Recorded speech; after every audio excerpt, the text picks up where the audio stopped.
जहां एक तरफ एनिमल बॉक्स ऑफिस पे धमाल मचा रही है एंड ऑडियंस इसको वेलकम भी कर रही है और एंजॉय भी कर रही है और इंटरनेट इस बात का सबूत है। वहीं उसी इंटरनेट पे एक सेक्शन ऑफ ऑडियंस और क्रिटिक्स है जो कि इस फिल्म को क्रिटिसाइज कर रही है। एंड मजेदार बात यह है कि ये जो क्रिटिसिज्म है ये फिल्म के टेक्निकल एस्पेक्ट जैसे कि फिल्म मेकिंग, डायरेक्शन या फिर एडिटिंग पर नहीं है, बल्कि इनके हिसाब से एनिमल एक बहुत प्रॉब्लमैटिक मूवी है जो कि टॉक्सिक मैस्कुलिनिटी और मिसोजिनी को प्रमोट करती है और ऑडियंस पर भी एक बहुत गलत इंपैक्ट डालती है। तो समझ में आ गया होगा कि कौन से सेक्शन ऑफ ऑडियंस और क्रिटिक्स की मैं बात कर रहा हूँ। And honestly I am not surprise क्योंकि this was bound to happen. जहां कबीर सिंह जैसी मूवी जो कि एनिमल के सामने बिल्कुल मॉडरेट लगती है, उसके आने पे इतना हल्ला मचा। तो जब मैंने एनिमल का ट्रेलर देखा तो मैं समझ गया कि आउटरेज तो पक्का है और ये फेमिनिस्ट और वो क्रिटिक्स की जो नींदें उड़ी हैं ये तो होना ही था। But is animal really a problematic movie and what does the success of this movie indicate about the future of Indian cinema? आज की इस वीडियो पे इसी टॉपिक पे इन डिटेल डिस्कशन करेंगे। Stay tuned.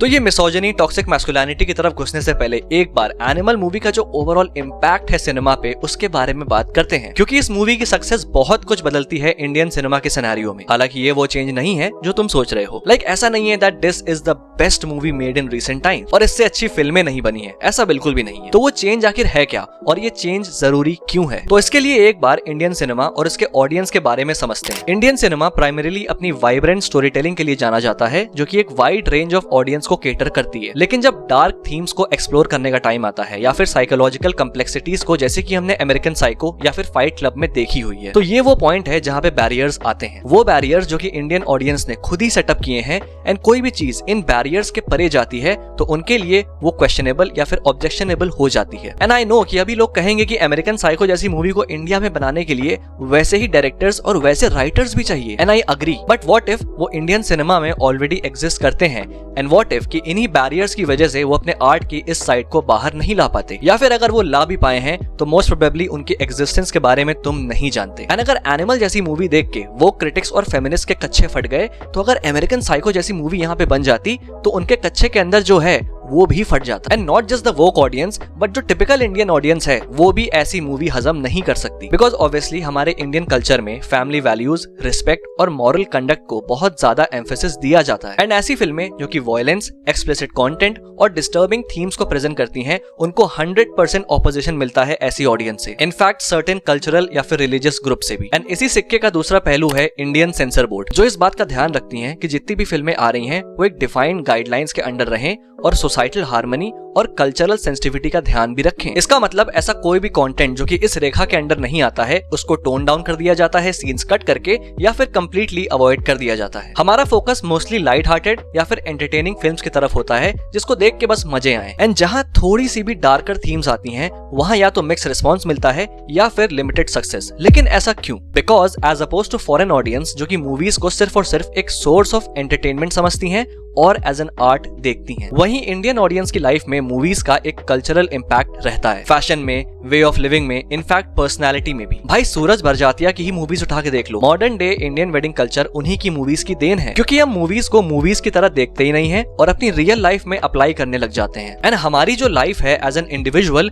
उसी के बेसिस पे अपने व्यूअर एक्सपीरियंस को भी हम लिमिट कर देते हैं। एंड यहाँ पे डेथ हो जाती है फिल्म मेकिंग के आर्ट की, क्योंकि अब क्रिएटर्स को ये बात समझ आती है कि हमारे सामने ये जो ऑडियंस है ये रियल लाइफ से जोड़ने लगती है मूवीज को। एक डिफाइंड माइंडसेट है जिससे ये मूवीज देखती है। एंड अगर उस माइंडसेट से बाहर हमने कुछ भी प्रेजेंट किया अपनी मूवीज में तो वो इसको अपोज करने लगेंगे। So there is no place for creative liberty अगर अपनी फिल्म हिट करानी है, बिकॉज फिल्म मेकिंग का असली मतलब ही यही है कि अपनी क्रिएटिव लिबर्टी का इस्तेमाल करके हम कुछ भी दिखा सकते हैं, ऐसे कैरेक्टर्स को प्रेजेंट कर सकते हैं जो कि रियल लाइफ में एग्जिस्ट नहीं करते हैं। But that is not the case with Indian audience. और इसी माइंडसेट और इन्हीं बैरियर्स को संदीप रेड्डी वांगा जैसे डायरेक्टर्स चैलेंज करते हैं कि बहुत हो गई मास ऑडियंस को केटरिंग, हम वही दिखाएंगे जो हम दिखाना चाहते हैं। We will be raw and unapologetic in our approach towards the plot, characters and violence, something जो हॉलीवुड में सदियों से चला आ रहा है, बट हमारी ऑडियंस अभी इस चीज के लिए रेडी नहीं है। ओटीटी ने थोड़ा बहुत व्यूअर परसेप्शन चेंज किया है बट वो नंबर्स इतने ज्यादा है नहीं। बट एनिमल का ब्लॉकबस्टर हो जाना यही चेंज लाता है इंडियन सिनेमा में। अब बाकी डायरेक्टर्स भी शायद अपने हाथ खींचना बंद करेंगे मूवी बनाते वक्त। Like come on, animal A rated है फिर भी उसने 481 करोड़ बॉक्स ऑफिस पे कलेक्ट किए। एंड इससे ये बात साफ साफ समझ आती है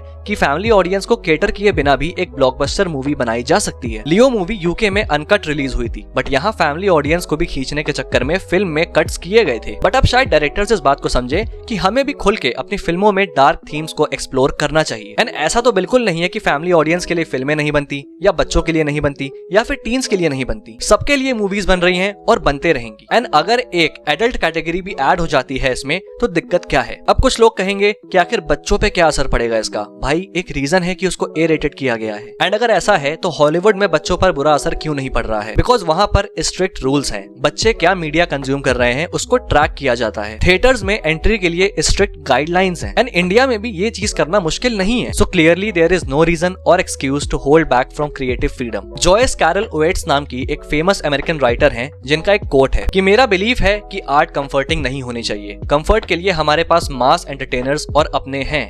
आर्ट प्रोवोक करनी चाहिए, डिस्टर्ब करनी चाहिए, हमारे इमोशंस को अराउज करनी चाहिए, हमारी सिंपैथीज को उस डायरेक्शन में एक्सपैंड करनी चाहिए जहां हम ना सोच पाएं और ना हम चाहें। And directors like Sandeep Reddy Vanga clearly understand this and I hope कि ऑडियंस भी एक दिन समझे।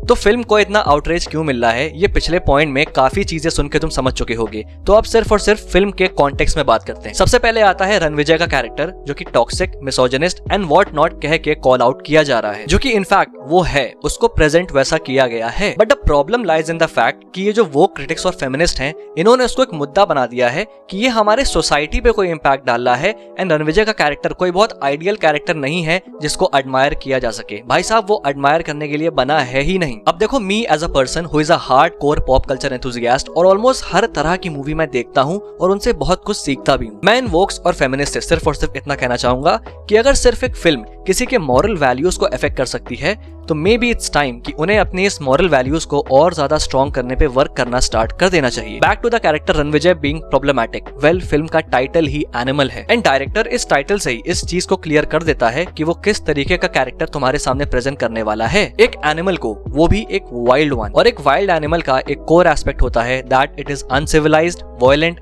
हाई ऑन ब्लड एंड गोर। एंड जो उसका इमोशनल साइड होता है वो थोड़ा वीक होता है। Ranvijay is supposed to be obnoxious just like Patrick Bateman और Joker. He is written that way. But वो शुरू से ही एक कंप्लीट एनिमल नहीं है। He starts from a boy with anger issues with a maniacal obsession for his father to an unstable guy who is beyond what a civilized human is. And indeed एक problematic character बन जाता है जो कि अब सही और गलत के परे जा चुका है। बट ये एक कॉम्प्लेक्स कैरेक्टर आर्क है जो कि संदीप रेड्डी वांगा ने लिखा है प्योरली एक सिनेमैटिक पॉइंट ऑफ व्यू से, एक आर्टिस्टिक सेंस में। एंड इसका ऑब्जेक्टिव सिर्फ और सिर्फ एंटरटेन करना है और ऑडियंस को एक थ्रिलिंग स्टोरी में इंगेज करना है, ना कि उसके टॉक्सिक बिहेवियर को प्रमोट या फिर ग्लोरीफाई करना। रणविजय का टॉक्सिक और वायलेंट बिहेवियर इंटेंशनली लिखा गया है स्टोरी में टेंशन और कॉन्फ्लिक्ट क्रिएट करने के लिए। जैसा कि मैंने कहा कि ये एक आर्टिस्टिक चॉइस है जो कि डेप्थ और कॉम्प्लेक्सिटी ऐड करती है एक कैरेक्टर में, जिससे कि उसे देखने में और भी ज्यादा मजा आती है। एंड इस चीज को इंडियन ऑडियंस और वोक लोगों को समझने की जरूरत है that enjoying a fictional character does not mean endorsing their actions in real life, because that's where the problem starts. और फिर फिल्म को ब्लेम किया जाता है, बल्कि गलती क्लियरली देख के उसको रियल लाइफ में इमुलेट करने वाले की है। फर्दरमोर रणविजय का जो पोर्ट्रेयल है वो एक कॉशनरी टेल है कि इस तरह के कैरेक्टर ट्रेट्स और बिहेवियर के कंसिक्वेंसेस कितने बुरे हो सकते हैं। फिल्म हमें क्लियरली फर्स्ट हाफ में दिखाती है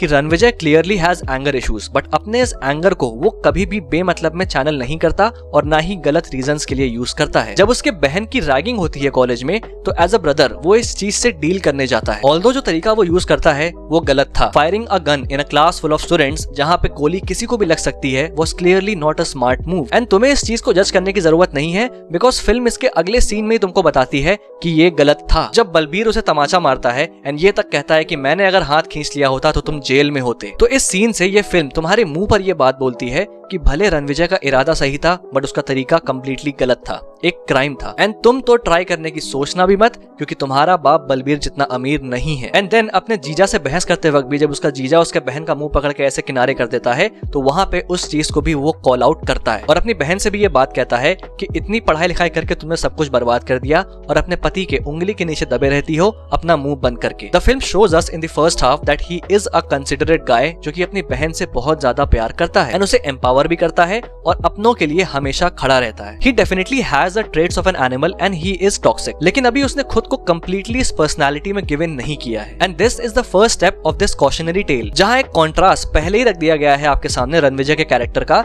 as oppose to the character जो वो आगे बनने वाला है। The second step starts in the second half, जहाँ पे वो कम्प्लीटली एक एनिमल बनना स्टार्ट कर देता है एंड अपने इमोशनल साइड को भी धीरे धीरे लूज करना स्टार्ट कर देता है due to his toxic and violent behaviour and his obsessive love for his father. क्योंकि वही सेम रणविजय जो कि अपनी बहन के लिए कुछ भी कर सकता था, वो सेकंड हाफ में उसके पेन और उसके ग्रीफ को ओवरलुक करना स्टार्ट कर देता है। वही पेन और ग्रीफ जो कि उसके पति के मरने की वजह से उसको हो रहा है। नो मैटर कि उसका पति गलत था, लेकिन एक औरत के लिए विधवा बन जाना कितना बड़ा झटका है ये हम सबको पता है। लेकिन रणविजय की नजर में वो इस चीज को कुछ नहीं समझता एंड बड़ी ही कैजुअली उससे कहता भी है कि तुम दूसरी शादी कर लेना। जहां वो खुद डोमेस्टिक वायलेंस के अगेंस्ट रहता है, वहीं सेकंड हाफ में अपनी बीवी के ऊपर हाथ उठाता है। जोया के साथ फिजिकली इन्वॉल्व होके no matter whatever the reason he cheats on his wife. Physical problem से जूझता है, सबके साथ अपने रिलेशनशिप्स को बिगाड़ देता है, अपने मॉरल कंपास को खोना स्टार्ट कर देता है। So clearly he does become an animal, जिसे सिर्फ वायलेंस पता है, रिश्तों की कदर नहीं है, एम्पैथी नहीं है और सिर्फ फिजिकल नीड से मतलब है। इकलौती चीज जो कि उसके अंदर बची होती है वो है उसके पिता के लिए उसका प्यार, अंटिल उसके पिता को भी ल्यूकीमिया हो जाता है एंड इवेंचुअली उन्हें भी वो अब खो देगा। वो क्लियरली अपनी लाइफ में सब कुछ खो देता है due to his toxic personality, जो कि फेमिनिस्ट के अकॉर्डिंग फिल्म में ग्लोरीफाई किया जा रहा है। And I would like an explanation कि कैसे एक कैरेक्टर जो कि सब कुछ खो देता है अपने टॉक्सिक ट्रेट्स की वजह से, तो इन ट्रेट्स का ग्लोरिफिकेशन कहां से हुआ। इनफैक्ट जो हम डाउनफॉल विटनेस करते हैं रणविजय का, वो हम ऑडियंस के लिए एक रिमाइंडर है कि लाइफ में कंपैशन, एम्पैथी और एथिकल डिसीजन मेकिंग कितनी जरूरी है। एंड एज रिस्पॉन्सिबल व्यूअर्स ये हमारी ड्यूटी बनती है कि हम रियलिटी और फिक्शन को डिफरेंशिएट करना सीखें एंड जो आर्ट रणविजय जैसे कैरेक्टर को बनाने में इन्वॉल्व हुई है, उस आर्ट को अप्रिशिएट करना सीखें, ना कि उसके कैरेक्टर ट्रेट्स को इमुलेट करना। तो कंक्लूजन में जो रणविजय है वो एक प्रॉब्लमैटिक कैरेक्टर नहीं है, बल्कि एक वेल डेवलप्ड फिक्शनल कैरेक्टर है जिसको प्योरली आर्टिस्टिक पर्पस से लिखा गया है। In the words of Quentin Tarantino, violence in real life is terrible. Violence in movies can be cool. It's just another color to work with. Cinema में अक्सर emotions को dial up किया जाता है एक लार्जर देन लाइफ इम्पैक्ट को create करने के लिए, because movies are a form of artistic expression, जहाँ पे फिल्म मेकर बहुत सी चीजों का इस्तेमाल करता है स्टोरीज को कन्वे करने के लिए, इमोशंस को कन्वे करने के लिए और कॉम्प्लेक्स थीम्स को एक्सप्लोर करने के लिए। एनिमल में Sandeep Reddy Vanga chooses violence as that medium. जो वायलेंस है इस मूवी में वो ऑडियंस के अंदर स्ट्रॉन्ग इमोशंस को इवोक करने के लिए इस्तेमाल किया जाता है एंड यही इमोशन उनको फिल्म में और ज्यादा इन्वेस्ट कराता है, बिकॉज क्लियरली फिल्म में हो रहे वायलेंस के पीछे एक इमोशन है, रणविजय का उसके पिता के लिए प्यार। एंड इस कोर इमोशन को ऑडियंस तक प्रोजेक्ट करने के लिए बहुत से तरीके हैं, but director chose violence because creating a cinematic beauty with blood एक आर्ट है जो संदीप रेड्डी को अच्छे से आती है। क्लियरली फिल्म में ये चीज विजिबल है एंड वायलेंट सीन के दौरान बैकग्राउंड में एक बढ़िया बीजीएम डाल के उसको एलिवेट करना ग्लोरिफिकेशन नहीं है उस वायलेंस का, बल्कि बेहतरीन तरीके से एक क्रिएटिव प्रेजेंटेशन है फिल्म के एक कोर एस्पेक्ट का, जिसपे फिल्म राइड करती है एंड ऑडियंस को एंटरटेन करती है। एंड जहां तक बात रही इस फिल्म की वजह से ऑडियंस के अंदर वायलेंट टेंडेंसीज को जगाने का, तो भाई संदीप रेड्डी वांगा अपने इस फिल्म में वायलेंस को उस लेवल पे एलिवेट कर देते हैं कि वो ऑलरेडी रियलिज्म की सारी रेखाएं पार कर जाता है। एंड फिल्म ए रेटेड है which means adult, and as an adult जब आप थिएटर में जा रहे हो तो आपको ऑलरेडी समझ होनी चाहिए रियल और रील के बीच के डिफरेंस की, एंड इस बात को समझना चाहिए कि वायलेंस भी एक सिनेमैटिक डिवाइस है जो कि यूज करना डायरेक्टर की पर्सनल चॉइस है और इस बात पे डिपेंड नहीं करता कि ऑडियंस इसको देखना चाहती है या नहीं।